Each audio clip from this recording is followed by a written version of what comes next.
Riwruog jopuonj mar KNUT koro dwaro mondo sirkal ochop kare okang' mar ariyo mar meto mar osara e bwo winjruok mano bede kind jopuonj kod sirkal. Mano CBA mar higa mar 2021 nyaka 2025 kao kamano to gibiro bago ng'anyo.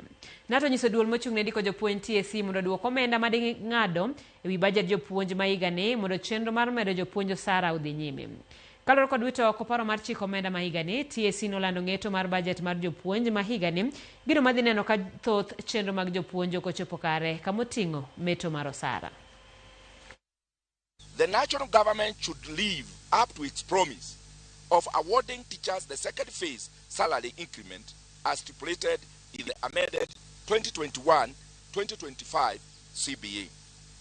Teachers would not accept anything short of the second phase of the 2.5% to 9% salary increment awarded in 2023.